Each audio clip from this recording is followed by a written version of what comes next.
منگولوں کی تاریخ کے آگے دہراتے ہوئے جس طرح پہلے کچھ منگول بادشاہوں کا ذکر کر چکا ہوں، اور اسی حوالے سے کچھ منگولوں کا ذکر ابھی باقی ہے، لیکن اسی حوالے سے یہ بات جاری رہے کہ جب یورپ سے یلغار ختم ہوئی اور اس کا رخ مسلمانوں کی طرف کیا گیا تو مسلمانوں کی بہت بڑی سلطنت تباہ ہو گئی۔ وہ تھی عباسی سلطنت، اور جس کو پہلے ذکر کر چکے،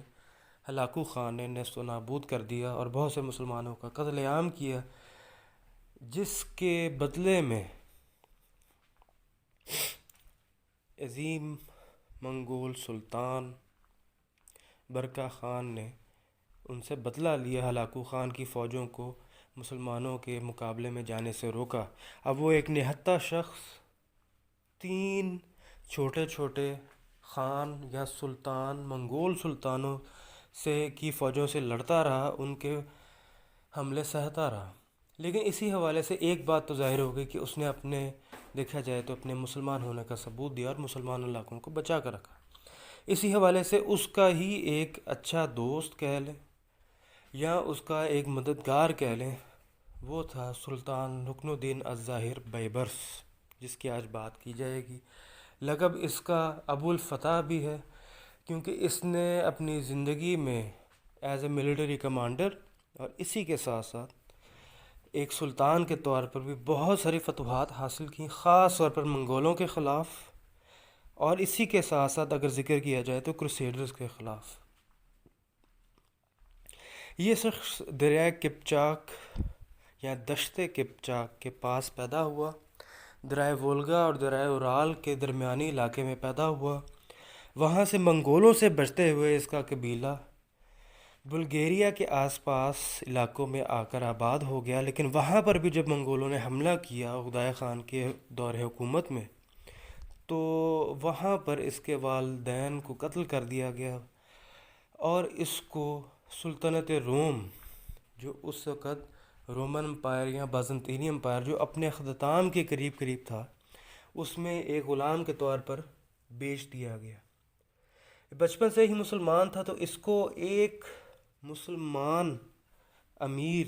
جس کا تعلق مصر سے تھا، اس کو خرید لیا اور اس کی پرورش کی۔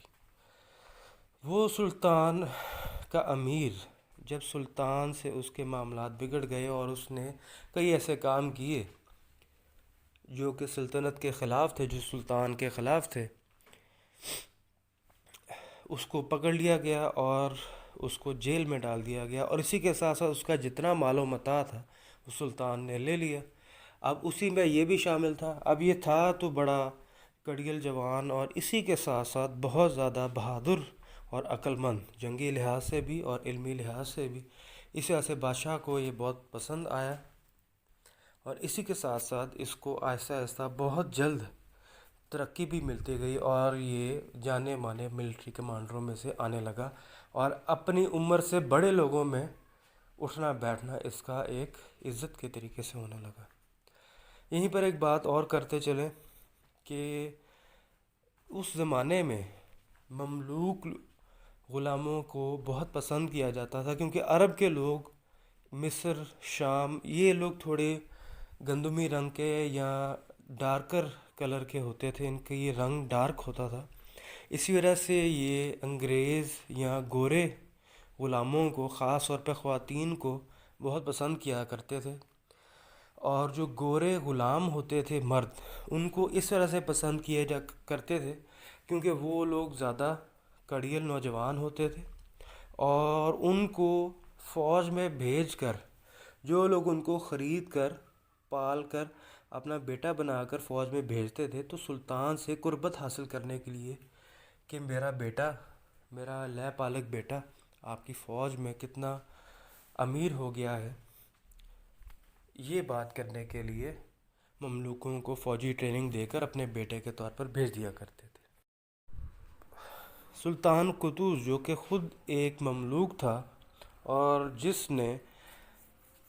بادشاہ کے مرنے کے بعد، مصر کے بادشاہ کے مرنے کے بعد سلطنت پر قبضہ کر لیا تھا، وہ بھی مملوکوں کو بہت پسند کرتا تھا، اور اسی والے سے اس نے اس کو اپنا ایک کمانڈر کے طور پر رکھ لیا۔ اب اسی والے سے چھوٹی موٹی لڑائی تو ہوتی رہیں، لیکن آپ کو یاد رہے کہ اس نے اپنے بیٹل آف عین جالوت یعنی کہ عین جالوت کے مارکے سے پہلے بھی بہت سارے کروسیڈرز کو شکست دی۔ کروسیڈر وہ تھے جو کہ صلیبی جنگیں لڑنے کے لیے آتے تھے، اور اس طرح کہا جاتا تھا کہ ہم ایک کو مارتے ہیں تو اس کی جگہ 10 کروسیڈر، 10 صلیبی اور یورپ سے آ جاتے ہیں، اور یورپ میں ایک طوفان مچا تھا جب سلطان صلاح الدین ایوبی نے بیت المقدس کو واپس فتح کیا اور وہاں پر مسلمانوں کی حکومت قائم ہوئی۔ تو ہم سب یہ جانتے ہیں کہ پوپ اربن III نے جس طرح صلیبی جنگوں کا آغاز کیا، اور اس کے بعد جتنے صلیبی، خاص طور پر جو چھڑے ہوئے بدماش، جو قاتل، پروفیشنل مرسنریز، وہ لوگ آئے، تو اس کا برنٹ صرف اور صرف یا تو یہ کردوں نے کیا یا ان مملوکوں نے کیا۔ اب اسی والے سے یہ بات کرتے جائیں کہ سلطان بیبرس نے سب سے پہلے ان کو ایک شکست دی، جس میں اس نے بہت ہی اہم حربہ اختیار کیا، بہت ہی مختلف حربہ اختیار کیا، جس میں اس نے ایک قصبہ یا ایک شہر جس کی فصیلیں، جس کی دیواریں چاروں طرف سے اس کا احاطہ کرتی تھیں، اس نے لوگوں کو اپنے گھروں میں رہنے کا کہا، اور اسی کے ساتھ ساتھ اس نے فوجیوں کو بھی کہہ دیا کہ یہ گھروں میں چھپ جائیں اور مختلف قسم کی جگہوں پر چھپ جائیں۔ اب جیسے ہی دروازے کھولے شہر کے اور اس سے لوگ اندر داخل ہونا شروع ہوئے، تو کروسیڈرز نے دیکھا کہ یار یہاں پر تو کوئی نہیں۔ اسی وجہ سے انہوں نے ہر مال کو پکڑنا شروع کر دیا، اپنے ہتھیار ڈال دیے اور سارا مال و متا لوٹنے میں لگ گئے، اور اسی دیر میں جب وہ پوری طرح اس میں مشغول تھے، اس نے اپنے لوگوں کو، اپنے فوجیوں کو حملہ کرنے کا کہا، اور تقریباً پوری فوج کو ہی انہوں نے قتل کر ڈالا۔ اب اسی حوالے سے یہ بہت ذہین بھی ثابت ہوتا تھا، اور اگر دیکھا جائے تو مظالم بچپن میں ہی اس کے گھر والوں پر ہوئے، ماں باپ پر، اور اسی کے ساتھ ساتھ اس پر بھی۔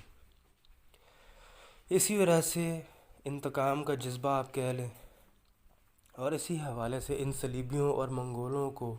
شکست دینا یہ اس کے خون میں شامل تھا، نہ صرف ایک مسلمان کے طور پر بلکہ ایک جبلی تقاضا جو ہے اس کے طور پر بھی۔ اسی وجہ سے دیکھیے کہ جب ان لوگوں نے کروسیڈرز پر حملہ کرنا شروع کیا، تو جو منگول 1258 کے بعد آ کر جم چکے تھے عباسی خلیفہ بغداد والے ایریا میں، تو ان لوگوں نے جب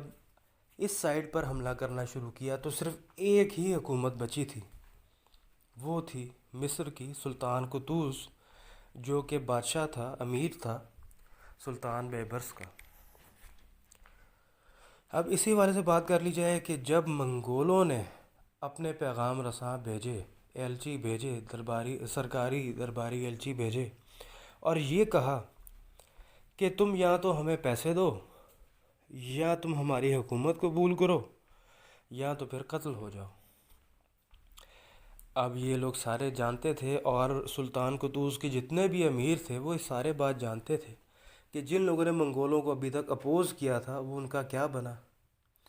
لیکن سلطان قطز نے ایک واحد جملہ کہا جو کہ آج بھی مورخین لکھتے ہیں کہ جس کی وجہ سے شاید اسلامی دنیا بچ گئی۔ اس نے یہ کہا کہ ہم مسلمان اتنے بھی گئے گزرے نہیں ہیں، ہم مرنا پسند کریں گے، ہمیں آخری ایک سٹینڈ لینا ہوگا، ورنہ ہم پوری دنیا میں کسی کو منہ دکھانے کے قابل